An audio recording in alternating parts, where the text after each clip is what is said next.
Cúsa éan mac go ggóin ní hanna mi seán há seoch. Ach fe nunne fás mí agus cá de bhí gar bost bhead san neolach ar an heolach go léir.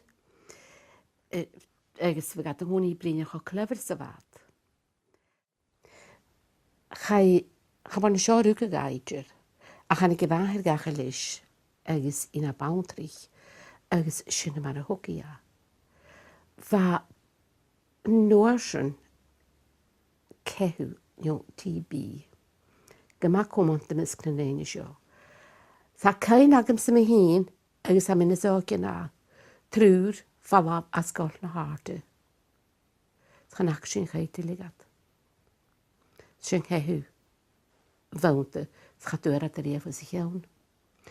Agus tuige sin mar sin a figal bheith go bhhathir san gynnig go cethú irisan mar go me ga búil deoch de hí plat bralich go dú. Agus bhí ga chamála staid.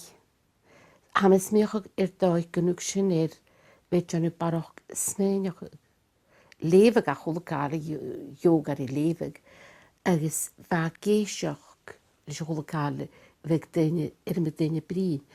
Ach bha cho géir húlach agus gyn hiiciga gyda dy fadaine fiach ar y cwrin géil. Ná'r cwrt na mynd niw as yn doi yn as rwad a lafert na mynd na fashion.